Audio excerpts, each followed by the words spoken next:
तरह तरह के एलियनों के बारे में हमने कई किताबों और फिल्मों में सुना है। कभी वो दोस्त होते हैं, कभी दुश्मन। वे हमारे लिए अज्ञात रहस्य हैं और हमारी कल्पनाओं में जगह बनाते हैं। आज हम एक ऐसे परिदृश्य के बारे में बात करेंगे जिसमें एक मनुष्य की एक एलियन से मुलाकात होती है। यह कहानी न केवल दिलचस्प है, बल्कि यह हमें यह भी सोचने के लिए प्रेरित करती है कि हमारे आकाश में और क्या छुपा हो सकता है। तो चलिए, इस अद्भुत मुलाकात में एक कदम और बढ़ते हैं। हमारे इस रोमांचक अनुभव की शुरुआत एक सुनसान मैदान में होती है। सर्दी की रात है और आसमान में चमकते तारे जगह को और भी जादुई बना रहे हैं। हवादार ये जगह बिल्कुल शांत है, सिर्फ रात में चलने वाली सूक्ष्म आवाजें सुनाई दे रही हैं। यहाँ पड़ली एक युवा मनुष्य है जिसका नाम है विशाल। विशाल के मन में सवालों का भंडार है। क्या वास्तव में कोई अन्य जीवन है वहां बाहर? वह आसमान की ओर देखता है और अपनी कल्पनाओं में खो जाता है। ऐसे में अचानक एक चमकदार रोशनी उसे आकर्षित करती है। उसका दिल तेजी से धड़कने लगता है। क्या यह सच में कोई एलियन है या सिर्फ उसकी कल्पना? जैसे ही रोशनी पास आती है, विशाल की आंखें चौड़ी हो जाती हैं। सामने एक एलियन खड़ा है जिसकी त्वचा हल्की हरी और चमकदार है। उसकी आंखें बड़े और चमकदार हैं, जैसे दो छोटे सूरज। यह एलियन अपने चारों ओर देखता है और उसकी शारीरिक भाषा एक तरह से कह रही है, मैं दोस्त हूं, तुमसे मिलने आया हूं। विशाल इस अद्भुत जीव की मौजूदगी से चकित है।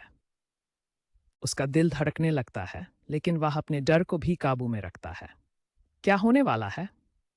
विशाल और एलियन के बीच एक अद्भुत संवाद की शुरुआत होती है। शुरुआत में दोनों एक दूसरे के चेहरे पर सवालिया नजरें डालते हैं। इस प्रकार की अलग अलग भाषाओं के बावजूद वे बिना शब्दों के भी एक दूसरे से बात करने की कोशिश करते हैं।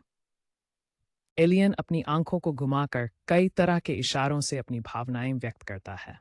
विशाल थोड़ी देर के लिए झिझकता है, लेकिन फिर वह इशारों का जवाब देने की कोशिश करता है। वह एक हाथ बढ़ाता है और नमस्ते कहता है। इसके बाद एलियन भी उसी तरह का एक इशारा करता है। दोनों के बीच का यह संवाद धीरे धीरे एक गहरी समझ में बदलता है। अब समय आ गया है कि विशाल और एलियन एक दूसरे से अपने जीवन के बारे में साझा करें। विशाल अपने ग्रह पृथ्वी के बारे में बताता है। वह उसे अपने देश, भाषा और संस्कृति की बातें करता है। विशाल को बताने में बहुत खुशी हो रही है कि कैसे मनुष्य संगीत, कला और विज्ञान के माध्यम से अपनी भावनाओं को व्यक्त करते हैं। एलियन अपने ग्रह की बातें करता है।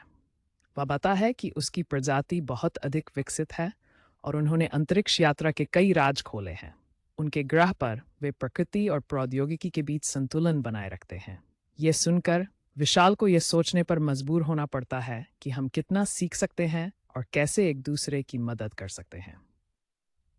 लेकिन जैसे जैसे बातचीत आगे बढ़ती है, एक ऐसा मोड़ आता है जब उनके बीच एक गलतफहमी पैदा होती है। थोड़ी देर के लिए हर कोई उलझन में है, लेकिन भारी तैयारी के बाद विशाल और एलियन ने अपने मन की बात साझा की। एक दूसरे की बात सुनने से स्थिति को सुलझाना आसान होता है।